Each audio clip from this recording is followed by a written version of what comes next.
in this second panel. From what we heard was mobilized, organized, assaulted every day. We can tell our own stories. We got EJ sellouts. We got no air permits, no consent. They pimping our communities. EJ trauma, fence line, frontline communities, sacrifice zones. We are a community. We will organize. We have the laws, the power, and Jacoby always say, follow the money, because the money is the people's money. So shut down NEP. Shut down, shut down, shut down. That's right. All right, so we have a beautiful panel here. We have Darlene Oliver, who is a longstanding resident of Brentwood, which she currently represents as an ANC Commissioner, 5C05. Commissioner Oliver has been battling for a more equitable approach in land use in her community. You want to raise your hand so they know who you are? Xavier Hill has a history deeply rooted in farming, founder of Soilful City, and a member of the Black Dirt Farm Collective, and was selected as a Black Voices for Black Justice Fellow by the Greater Washington Community Foundation.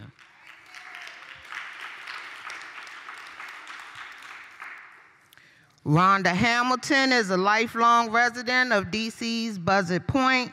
Through grassroots organizing and legal empowerment struggles learned from NAMITE's Environmental Justice Program, Rhonda successfully advocated for measures to protect community health, such as dust control fences at construction sites. Thank you, Rhonda. Chester Harrison is a native of DC with his history deeply rooted in his home community of Ivy City. He founded the Harrison Family Foundation and is always committed to the goals of Empower DC. Chester helps with organizing in his community and fights with perseverance for Cromel. Woo woo.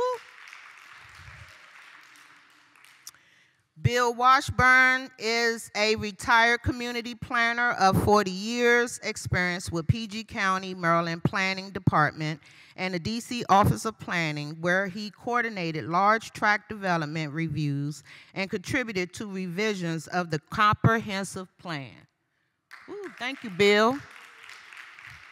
Jern Hill Lockridge is an environmental activist based in Southwest Washington.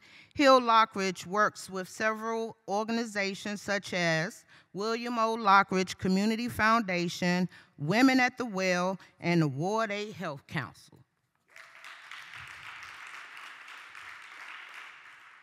And Sharon Edwards has been passionate about addressing environmental justice in her Ward 5 community of Brentwood, where she has been a resident of 25 years. Sharon is an active leader focusing on issues related to engine idling, traffic, safety, and pollution. Thank you all for being here. So our first question is, oh, hey, Eric. What's happening?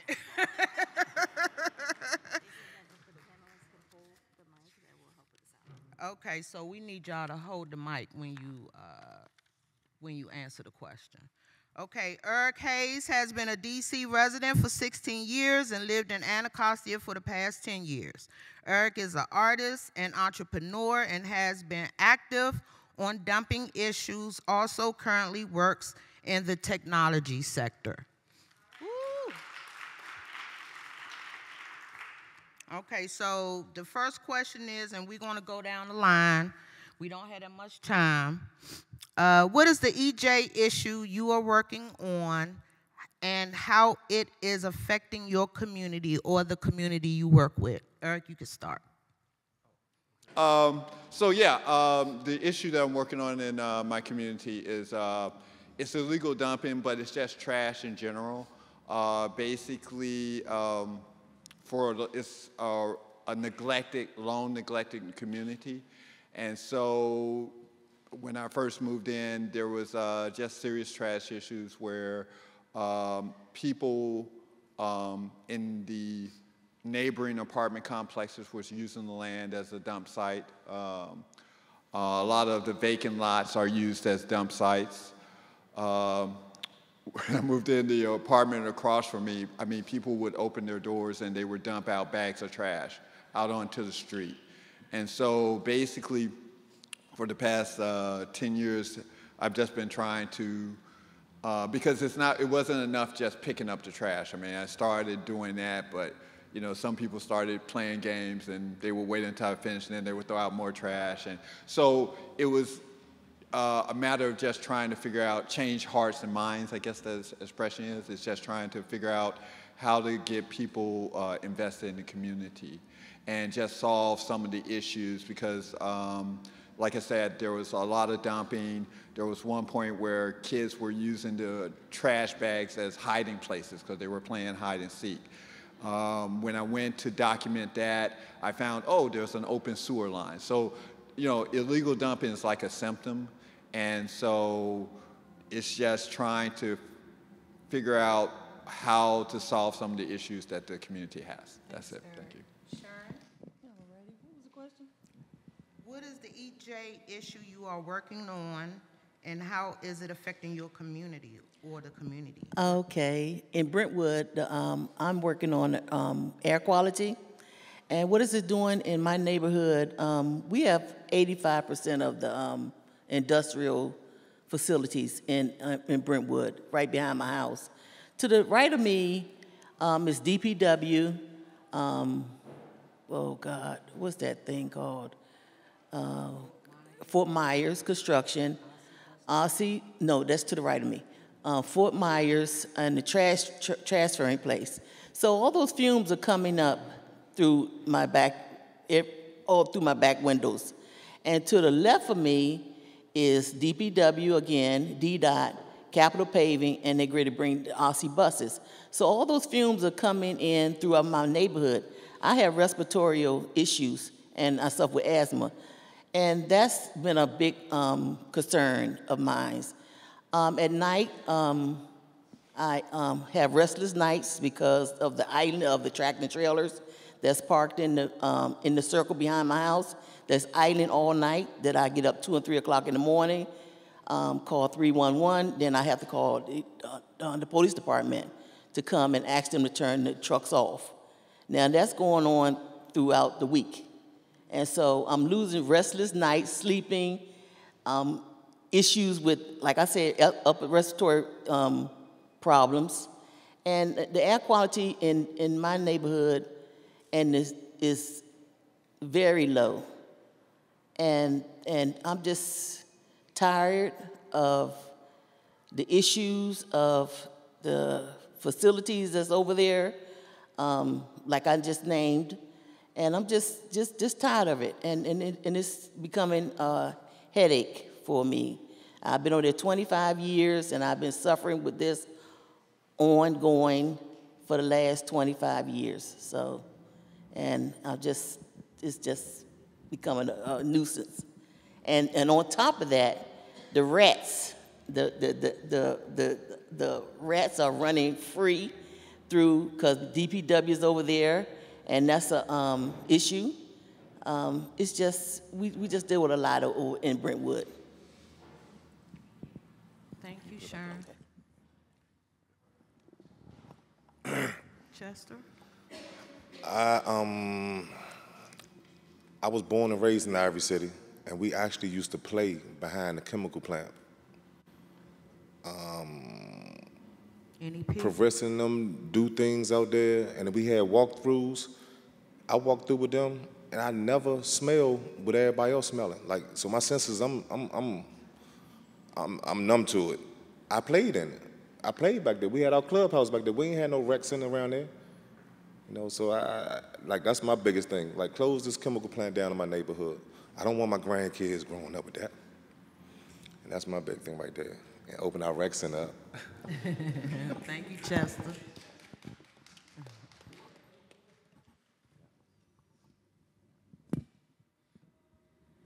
I'm Jaren Hill Lockridge, and I'm from the Great Ward 8, right? And I say the Great Ward 8 every chance I get, because when people talk about my community, it's often the last, the least, the forgotten, all the negative things. And I say the Great Ward 8 because you're going to put some respect on our names, right? And with that, I recognize that our greatest resource is often our people. If you've heard me say it once, I've said it 1,000 times, I stand on the shoulders of giants. It's because of the people who came before me that I'm able to stand here and move the way that I move. I say their names when I can: Marion Barry, James Bond, William Lockridge, Wilhelmina and Calvin Rollard, Teresa Jones, Absalom Jordan, Brenda Richardson. It's people who've been doing this work for a very long time. And it's because of them that I am now the chair of the Ward 8 Health Council, right? And I recognize that leadership doesn't really look like me often. It doesn't talk like me often. It don't wear hoodies and sweatshirts with Marion Barry on it like I do. And as such, I use a place-based approach to addressing the public health concerns. When we talk about, if you say food desert in my presence, I'm gonna stop you and say food apartheid, because we recognize that this is systematic, that we don't have access to healthy food. It's systematic that we don't have access to healthy water. So shout out to, everybody need water filters in DC. We need access not just to drinking water, but to recreational water, right? You can't grow nothing without water. So I love all of the attention that's coming to the food and growing on the last couple of years on the other side of the pandemic, but you can't grow food without water and air in the environment, right? So all of those things are very much interconnected.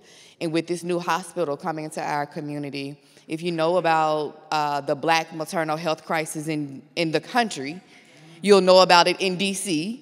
And when we talk about it in Ward 8 specifically, it's a no-brainer. I'm a mother of 3 beautiful children. I have a son and 2 beautiful twins. And if they give birth in Ward 8, I want them to have a better health outcome than I had when I brought them into the world. So it's standing on the shoulders of giants that I do this work for my children.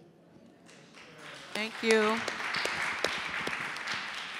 My name is Darlene Oliver. I'm the ANC in 5CO5, which is Brentwood.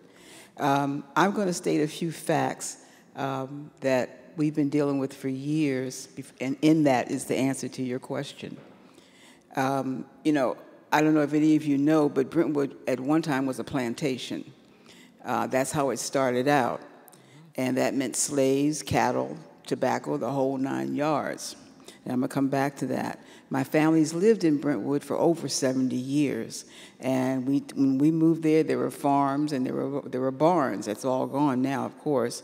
We have over 20,000 residents. Now, the big shock to me was when our Councilman Mendelson informed us that even though we're going to have 250 buses moving into our neighborhood very, very soon, it's only going to affect 4 houses. That told me that we became invisible. We somehow just vanished. I don't know how that happened, but we vanished. We were no longer viable. We were no longer useful. We were just in the way. That's how I look at it.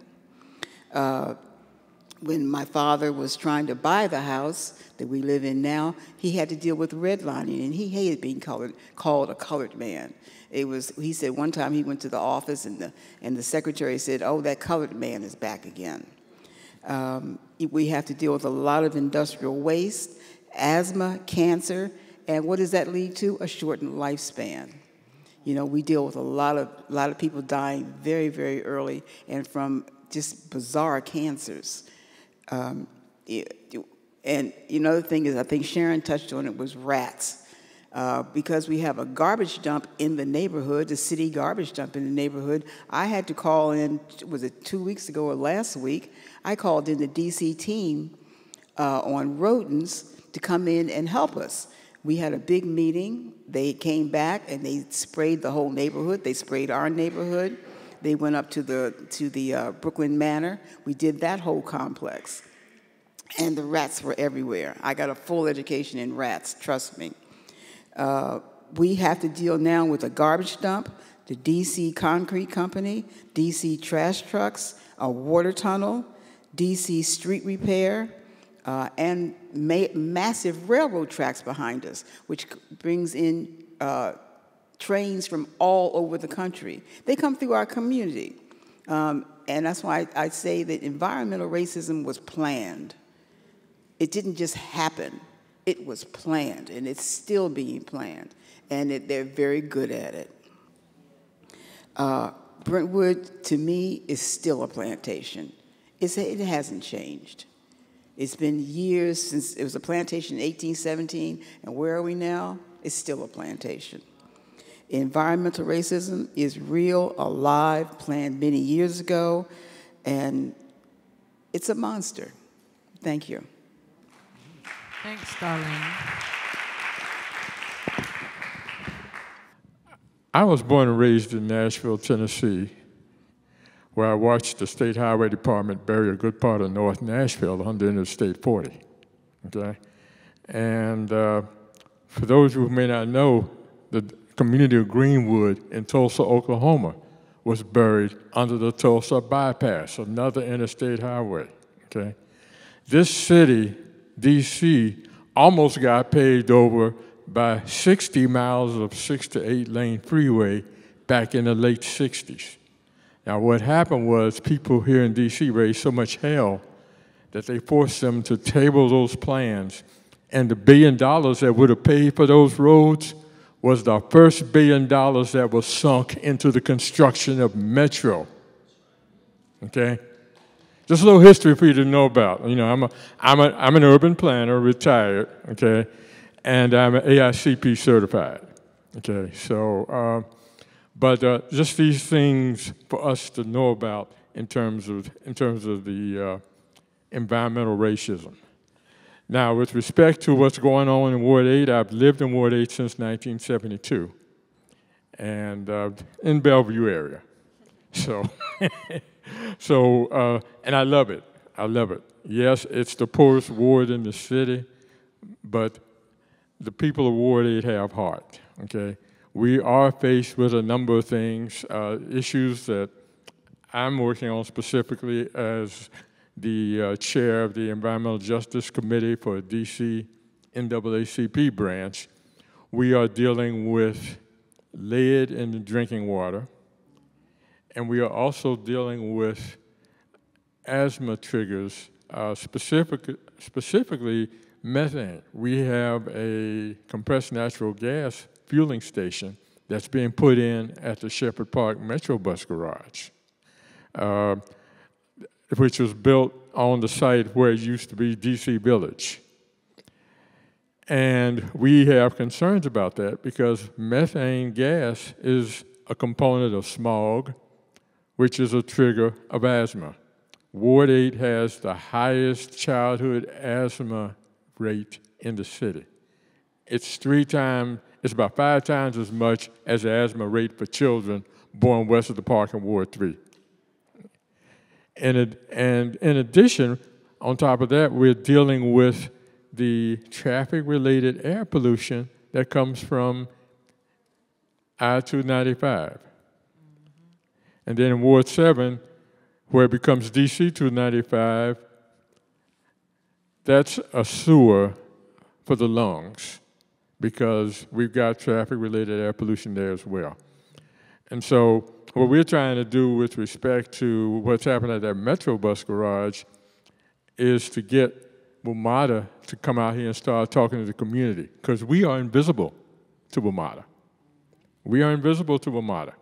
They put this CNG plant at the Metro Bus Garage without ever coming out to meet with the community, okay? They're in the process of electrifying their bus garages to replace diesel and CNG-powered buses with electric buses, okay? North Garage has been closed for that work. Bladensburg Garage is under for that work as well. They're supposed to be eventually converting the Shepherd Park Garage for more electric buses. But Shepherd Park Garage is at the end of the line. They're not going to start the real work to convert it until after 2032. So we've got some work to do. I want to encourage every one of you to start learning about these issues. And also, the city is getting ready to work on, to revise the comprehensive plan again. It's time for everyone here who lives in D.C. to get on your neighborhood planner from the Office of Planning, okay? And let's make sure that we are in the mix, because as it's been said by folks, if you're not at the table, you're on the menu. Peace, everybody. My name is Xavier Brown. The majority of my work right now is working with young folks at Anacostia High School and really trying to get them engaged in environmental justice in their communities. One thing I've noticed is that just amongst many things, amongst record youth deaths, youth violence, homicide rate going crazy, is that with all that going on, I think a lot of adults, we've really forgotten the young people, and we've kind of left them out there almost like litter on the streets. And I'm just saying this, I'm in Anacostia every day, and it's almost like I would compare it to like a black hole or some off-grid site. Nobody pops in, check on how the young people are doing. If somebody got shot at Anna, everybody be up there. But nobody taps in to see what's going. And you know, I mean, there's so much wisdom in this room. There's so much wisdom across the city on this panel. And what I've been doing is trying to figure out how do you bring that wisdom to the young people, really, you know? And I think a lot of them would, I can't speak for them, but this is just my opinion, a lot of them would appreciate that. A lot of them need that. And I think if all of us want, you know, whatever we're working on, our movements to continue, if you don't have any young people that you're really grooming up, you know, then whatever you're doing is going to get cut short. And so that's kind of a lot of the work. So we touch on a variety of issues, all the issues that they talked about. We talk about that, and we talk about it from the standpoint of how does it impact their lives, right? So this summer, we had a guest speaker that talked to young people about the intersection between heat islands and community violence, right? So basically, when it's hotter, people are angry. You know, it's a lot of things, and that was something that really clicked to them, and they understood. And that was an entryway to talk about many other things. Like he just spoke about, you can see 295 from Anacostia. So you can imagine how poor the air quality is. Obviously, we know there's food access issues. So it's a little bit of everything in Anacostia that's going on.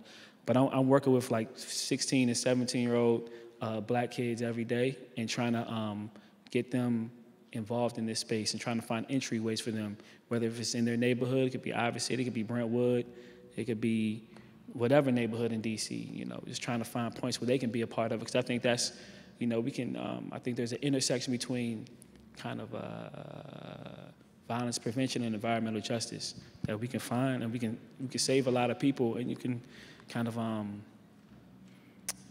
tap into a lot of untapped brilliance that's there if you're able to include folks. So that's what I do. Thank you. And I do apologize in advance. I have a 1 o'clock event. But I think the panelists touched on a very good point, and I just want to acknowledge and thank you all for the work that you are doing. But I think Xavier, you touched on one very important point. It's all about the people. It's all about the people and the environments and where they live. I've done a lot of advocacy around Buzzard Point. I never forget Chairman Mendelson said that Buzzard Point was the classic example of environmental racism. And when he said that radiated with me because it told me that they already knew and had full knowledge of the damage that they were doing to us as a people. And a lot of times that goes unrecognized when we're sitting at the table. They're pretending like our issues are not important. And sometimes they even act like even when we're at the table that we don't exist. I've been at countless meetings and I say things and they just ignore it and they go on to the next point. But I'm very thankful, you know, for you all in this room and you all in this panel because you continue to push these issues because it's the lived experiences that matter for people, for our young people, for our adults, for our families. They're living this every day, these negative experiences, breathing this contaminated air, living around these facilities. All of the work that I have done, the advocacy that I've done for many years has always been about the people and pushing for them to live in better environments. And that's why I'm so excited to be here and to be a part of this active movement, because long before all of these forces came on board, long before there were funding and efforts and all of this and any monies to do this work, so many people have volunteered to fight and advocate for these communities. And that's why I'm so privileged to be a part of this, and that's why I fight for a better world for our children, because I know if we don't do better, if we don't fight to correct these wrongs that have been done for so many generations, they're going to inherit this. And I don't want to leave this to future generations. So all of the advocacy that I've done, all of the work that I do is about pushing for better environments and better experiences for the people within my community. But I'm just, at this point, just grateful and standing in awe that we have you all in this room, and we have so many people that support and that are fighting so hard to continue to hold these torches high and continue to push for our communities. Thank you, Rhonda. Thank you. So right now I have a two-part question. What are some of the solutions you are seeking, and how can people join and support your efforts and or goals? Anybody can, yeah.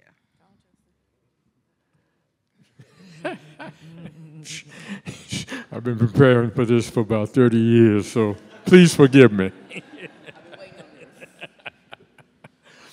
The things that we can do, as I said, getting involved, okay, and getting involved and checking with the city plans. Now, you know, I'm affiliated with NAACP, DC branch. We're part of the campaign to reduce lead exposure and asthma, and we're part of the DC Environmental Justice Coalition and working along with Empower DC.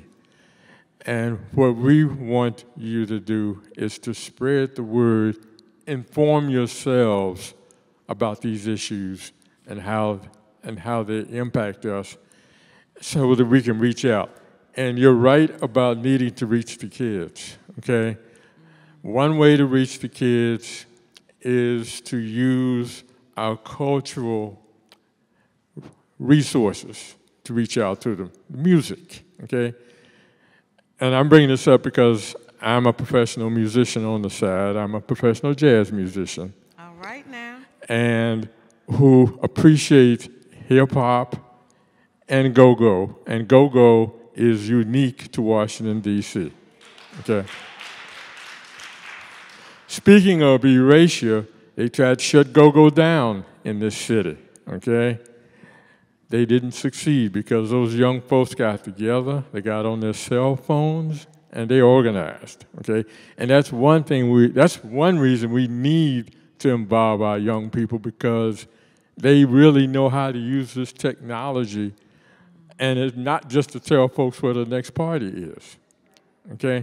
But we need to reach out to them and use this technology. You know, I had this dream in my mind about Anacostia, the place where MLK Avenue meets Marion Barry Avenue, okay? I call it Anacostia Crossroads, okay? And, you know, and this is a kind of a meme and a theme that we really need to latch into to make our communities visible again to everybody, and to make our people, our young people feel like they are being reclaimed, that they are part of a community. You know, when I was growing up in the 60s, we had the civil rights and the Black Power movement, which kept a lot of us out of trouble. The problem is that the school system took the arts out of the schools back in the 70s and the 80s and haven't really put it back in. And so these kids are growing up with nothing to do with their brilliant minds and their creative hands, and they get into all these kinds of trouble. We've got to change that. We've got to involve our young people in the environmental justice movement, which is also a social justice and an economic justice movement, and we've got to knit all this together. As some earlier panelists said, we have to be intersectional and holistic. And as they said back in the 70s, everything is everything. If anyone have any questions, please come up to the microphone. And does anyone on the panel want to tackle that last question? Go ahead. Sure. Well, I got some. Go ahead. I got some. Is this thing on? This thing Yes. still on? Okay, cool. So for me, everybody has to eat. And because everybody has to eat, recognizing where your food comes from, everybody's involved in this environmental justice movement. I don't care what you say. Mm-hmm. Recognizing where your food comes from puts you into the environmental justice movement. But particularly a place where people can be supportive in Ward 8 is with this new hospital coming. Like, this new hospital coming is an opportunity for us to be able to take care of ourselves, and not just from the doctors in the space. How can we use food as medicine? How can we utilize the landscape as part of the integrated part of our healthcare landscape? So again, everybody has to eat, and how can we all get involved in the environmental justice through using food as that entry point to community and cultural wellness? Jaron, where exactly is the new hospital going to be located? It's going to be located on the St. Elizabeth's campus. It's the Cedar Hill Regional Medical Center. Mm-hmm. So we're really excited to have it be right there in the heartbeat of Ward 8. Mm-hmm. St. Elizabeth's East Campus on MLK. Okay, thank you. Anyone else? Xavier? Last summer and this summer, last summer we ran a 6-week environmental justice internship with about 15 Anacostia juniors and seniors. And so we're going to run it back this year. It went very well last year. I think it was transformative for them, and it was transformative for me as well. And we're going to run it back with about 20 students this year. So that's, I don't know if that's a solution, but that's kind of what we got going on. But what I think other folks can do to support not just what we have going on, but other young people around the city, I would say pull up to whatever your public high school or charter school is, and ask, like, how can I support?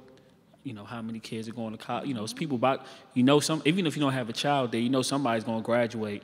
How can we set them up for whatever they got going on next? How can we talk to them? If it's some young people in your neighborhood. And I started to realize this the more I started to interact with the youth and then talk to people who don't work with youth, is that people are afraid of the kids. But when you work with the kids, it's like, oh, okay, you understand them a little bit more. But try to find ways to support youth programs, or whatever they are. It could be big, it could be small. It could be just taking some people out to eat.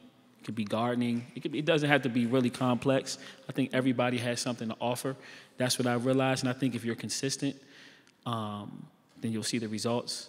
So that's what I would say. Obviously, like money. You can always help us fundraise, you know, get access to money. But I think for all of this, everything that we're trying to do, I think incorporating the young people is going to be part of the answer, because it's either they're going to go one way or they're going to go another way. And I see it every day. They either talking about beefing with 19 in Minnesota versus, I forget who they say they beefing with, somebody, another neighborhood in the Southeast, or they're going to be talking about food apartheid, which I had the opportunity to see a young lady that I work with. She used that terminology in a sentence on her own kind of thinking, and I was like, wow. So, you know, there's options to kind of, I think we're kind of like the water for those plants. And the dirty water is out there, but I think we're the clean water, you know, and I think, you know, we have to use our power in that way. Like Xavier said, pull up to one of these schools. The youth need us. Is anyone else going to tackle, or are we going to get some questions from the audience? All right, Ra. Yes, thank you, Bree. Thank you. It's so much, so I'm going to say thank you, and then I'm going to focus my comment. And I just want us to be aware, because we are DC, that we have to be very aware of this Ward 8 strategy, them telling us again just how Ward 8 is undesirable, not worthy, all of these things like that, because this is from the old trick bag, that disinvestment in a ward, that carceral investment into communities. And everyone who knows DC, because we are DC, whether you live in Ward 8 or not, we know that Ward 8 is beautiful, it's very, very desirable. So just be aware, everyone, this is a very old trick that they're trying again to get Ward 8. Thank you, all of you that's working in Ward 8. Thank you for all of you, especially my Ward 5 brothers and sisters up there. Yeah, Ward 5, yeah. Ward 5. Yeah. Thank you. Hello, my name is Yolanda Bonner. First I would like to say I'm also a fellow in Dr. Wilson's Environmental Justice Fellowship Program. But my question to you guys is, as someone who, born and raised in Mississippi, I've been here 19 years now. I was a very young mom when I got here. So the youth is so important to me. And Mr. Xavier, I am going to connect with you after this. I see your passion, and I have the same passion, so I definitely want to connect with you. But my drive for environmental justice is workforce. I know DC has a lot of different workforce programs, and I even came up through them, so I know how broken it is. Therefore, I want to fix it. So I want to ask you guys, how do you see the workforce being an asset to your communities? Like, do you really see it building on this environmental justice piece? Do you see it working for the communities? I know it can work for the youth because, again, I'm a young mom. My son, 25, I'm 40, if you want to do the math. It worked. But I want to know, how can I work these workforce development plans in your community to make them successful? And we're going to get all the questions, and then we'll tackle them like that. Thank you. Hi, thank you all so much for speaking. I'm Elle. I lead the Environmental Justice Club at University of Maryland with Peyton and some other officers. So we're so excited to be here. And nice to meet you. Nice to meet you. I'll talk to you. I'll talk to you after. We'll talk to you later. Yeah, for sure. But I heard you guys mentioning like involving young people, especially. We know technology. I'm a computer science major. I just wanted to ask, what would you guys like to see from us? How can we help? How can we use those skills to help you guys in your movements? And really, like, how can you utilize us as a movement? Yeah, thank you. Thank you. Yes, I had my 17 for Peace and Justice, and then Climate Justice Fellows. It's good to see y'all here. So, I haven't met them in person.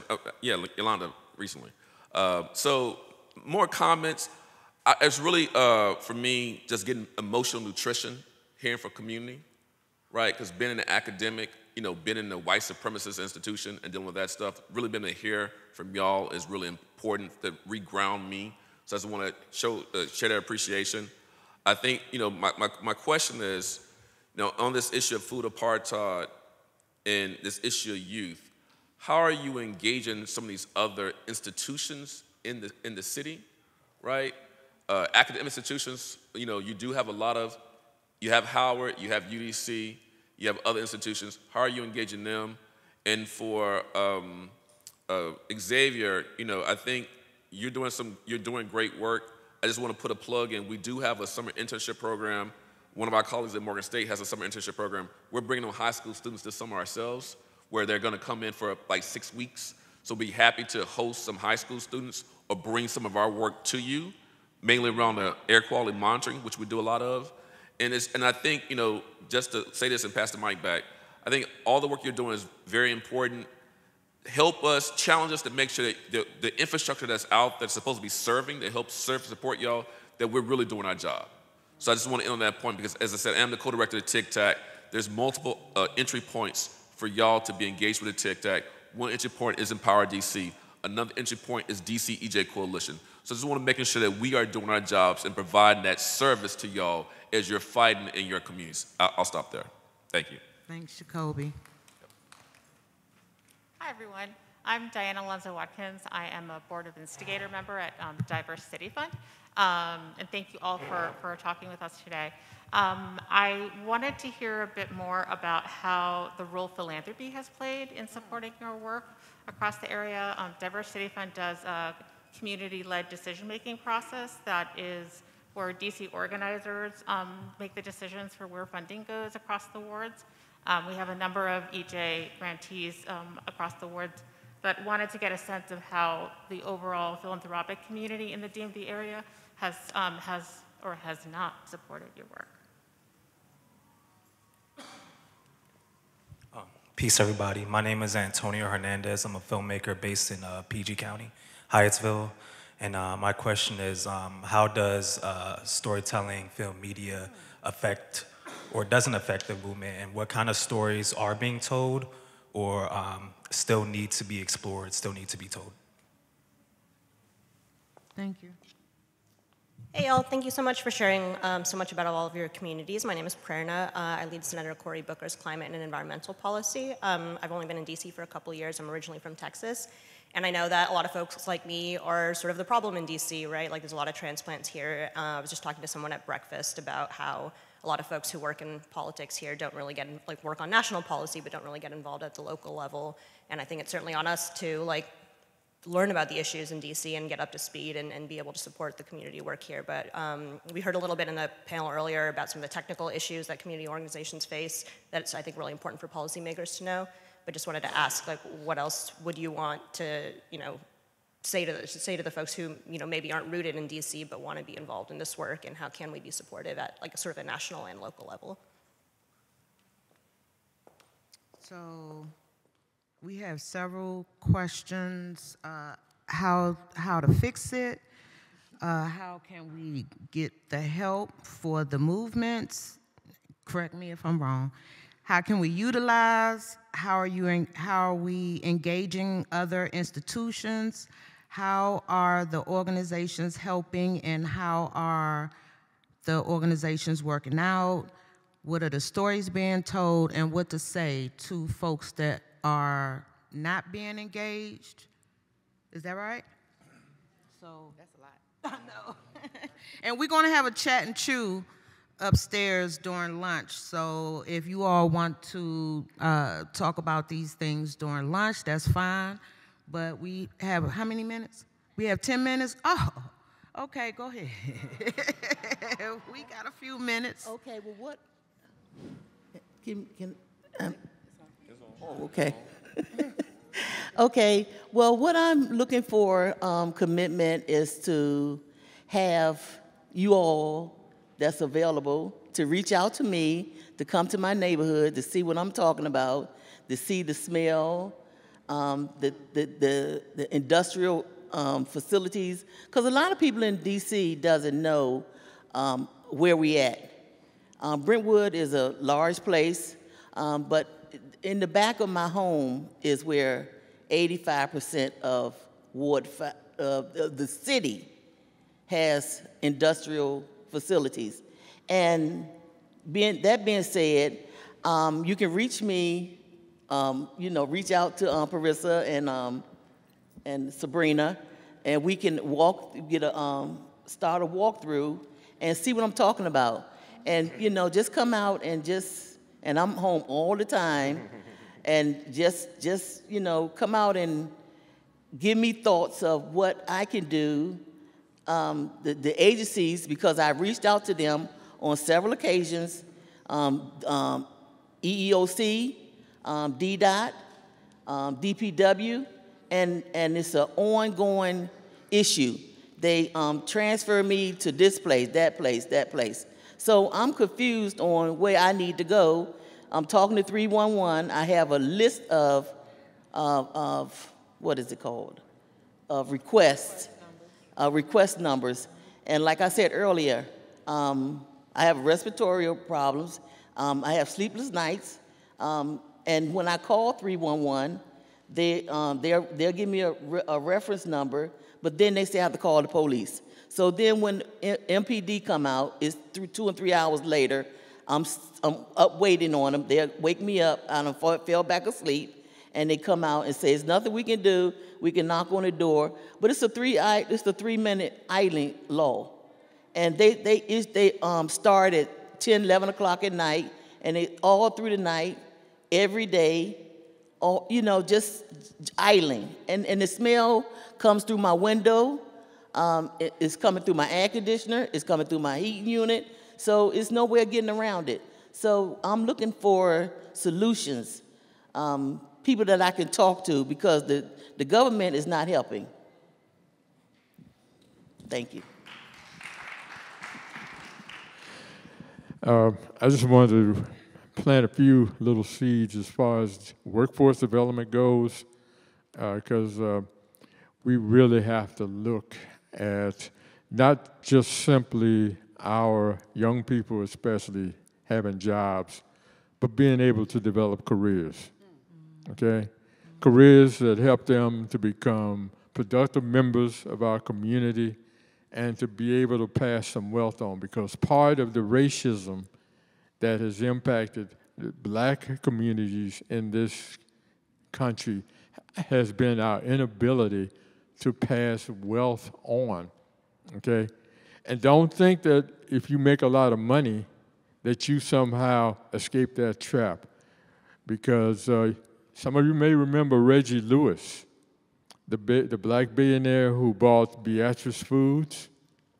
When he died, the big money folks snatched that company away from his family, okay?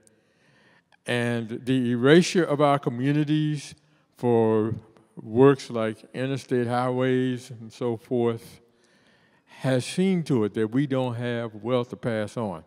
So in helping our young people to develop, we need to look at getting them into jobs to meet this green economy. We got these electric buses coming in here. We need to see our young people being trained to work on those buses as mechanics, to be able to drive those buses, okay?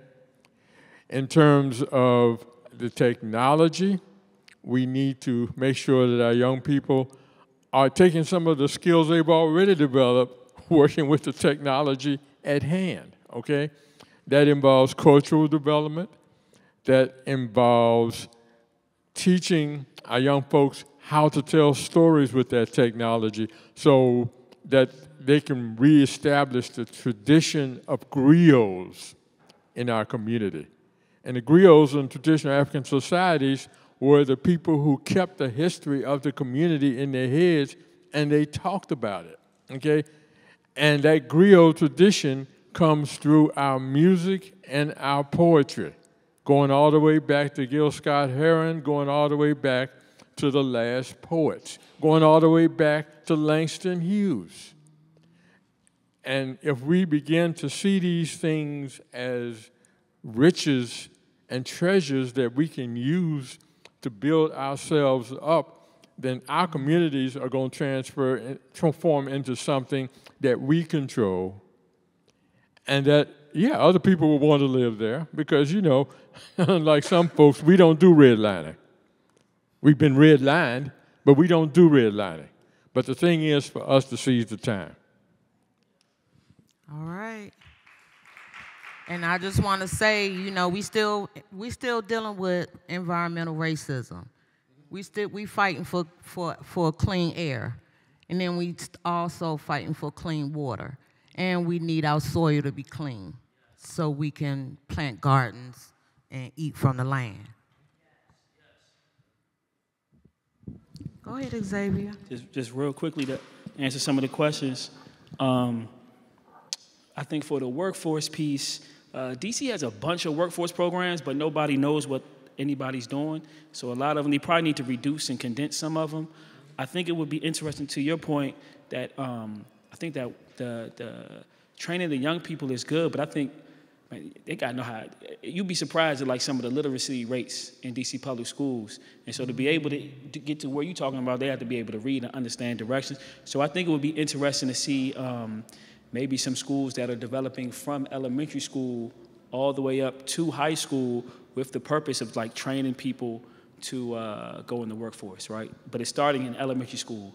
I just got finished reading some books about Booker T. Washington. His educational programs are not bad. His politics were bad, but his educational stuff makes sense. To what Dr. Wilson said about the colleges and food apartheid, in my opinion, I think the universities, they need to figure out a way to work together. UDC is a land-grant university. I know Georgetown is doing something in Southeast and Ward 8 around building cooperatives. Somebody from American University hit me up like 2 weeks ago that's doing something about food, trying to, get some understanding from me, but they're not all talking to each other, and these are universities that have a lot of money, right? Mm-hmm. But obviously none of that money flows to the people that need it.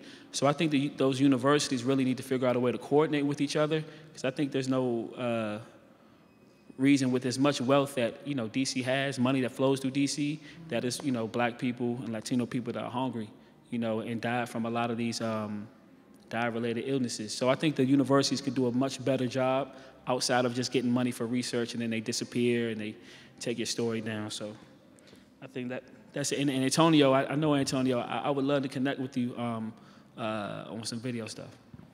All right, well, thank you all. Thank you all. This has been enlightening. And we can continue this conversation. We could chat and chew upstairs. There's the steps when you go out this exit door, or you could take the elevator, have some lunch, and enjoy conversation with each other. And we're coming back here at 2. Thank you.